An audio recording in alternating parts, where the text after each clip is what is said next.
একজন উদ্যোক্তা চায় কাজকে সম্মান করা। যত কাজকে সম্মান করবেন তত আপনাকে সামনে এগিয়ে নিয়ে যাবে। হ্যালো এভরিওয়ান, আসসালামু আলাইকুম। আমি বলছি ক্রিয়েটিভি বাই ফাহিমা থেকে। আমি ফাহিমা।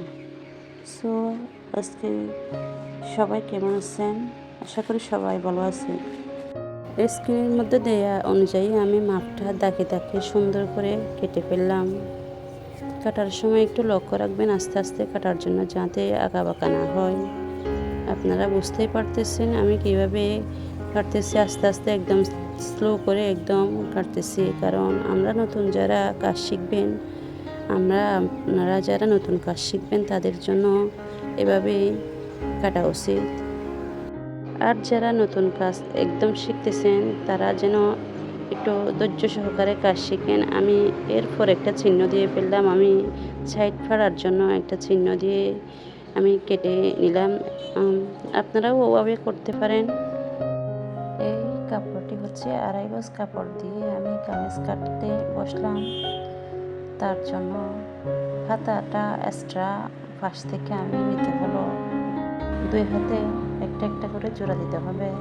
তো আমি হাতার লম্বা নিয়েছি 17 লম্বা, আর হাতার বহর নিয়েছিলাম আমি 9। সে সাথে আমি ফ্রি হ্যান্ডে আমি হাতাটা একদম সহজ পদ্ধতিতে আমি কেটে নিলাম। তো আপনাদের একটু দেখার জন্য আমি কীভাবে কাটতেছি, আপনারাও ইজিলি পারবেন। আমি এরপর গলার পট্টির জন্য গলার কাপড় একদম এই গজ কাপড়ের মধ্যে তেমন কাপড় থাকে না, তাই এই সহজ পদ্ধতিতে যদি কাপড় নিই তাহলে কোনো রকম হয়ে যায় কাপড়টা। একদম সিম্পল ডিজাইনের, কোনো ডিজাইন ছাড়া এই কামিজটি কাটলাম, একদম সিম্পল। আমি গলার পট্টিটা কেটে আপনাদেরকে সেলাই দেখাবো। খুবই কম সময়ের মধ্যে কীভাবে সেলাই করা যায় কামিজ আপনাদের দেখাবো। যারা নতুন আছেন তারা এভাবে প্রথমত শিখবেন, এরপর আপনারা ডিজাইন করতে পারবেন আস্তে আস্তে। আমি আপনাদেরকে সেলাই দেখাতে দেখাতে কিছু কথা বলবো। অবশ্যই সেলাইটা আপনারা ধৈর্য সহকারে মনোযোগ দিয়ে দেখবেন। যদি স্কিপ করেন তাহলে আপনারা বুঝতে পারবেন না কীভাবে কামিজটি সব সহজ পদ্ধতিতে আমি সেলাই করলাম। তো আমি হচ্ছে ছোট্ট একজন উদ্যোক্তা। আমার এখন ছোট্ট একটা পরিচয় বলি। আমি অনেক নারীদেরকে কর্মসংস্থান, আমার অসহায় দুস্থর মেয়েদেরকে ফ্রি হ্যান্ড আর সেলাই শিখে আমি প্রশিক্ষণ নিয়ে আমি কর্মসংস্থান করার উদ্যোগ নিয়েছি। আপনারা যারা আমার এই ভিডিওটা দেখবেন কাইন্ডলি একটু সাবস্ক্রাইব করে পাশে থাকবেন, একটা লাইক দিয়ে একটা মূল্যবান একটা কমেন্ট রেখে যাবেন কাইন্ডলি। তো আমি একজন ছোট্ট উদ্যোক্তা, তার মাঝে মাঝে একজন কর্মসংস্থান করার জন্য মেয়েদেরকে নিয়ে একটা সাহস নিয়ে একটা কাজ শুরু করতেছি। আপনারা একটু দোয়া করবেন।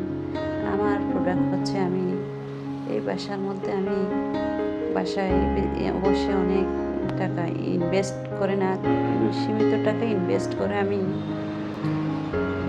ব্যবসা শুরু করলাম। আমার থেকে 3 পিস আছে, 1 পিস আছে, সেলোয়ার আছে, বেবি ফ্রকে কাস্টমাইজ করে সেলাই করি আমি।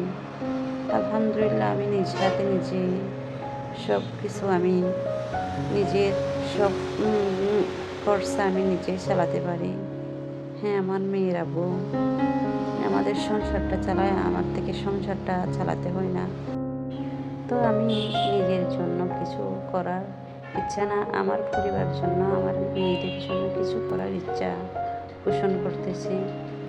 আসলে শুধুমাত্র আমি আমার জন্য কেন করব, আমার এলাকার মধ্যে অসহায় মেয়েরা যারা আছে, বিধবা আছে, দরিদ্র আছে, তারা অনেকেই হাতে এর কাজের জন্য আগ্রহী আছে।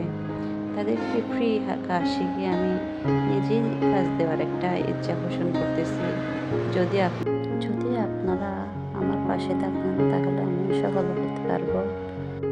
জীবনে যা আসুক না কেন, যতন আসুক না কেন, যদি সাপোর্ট করার যদি মানুষ পাশে থাকে তাহলে সফলতা পেতে কোনো সময় লাগে না। একটু ধৈর্য আর সহানুভূতি রাখলে হয়।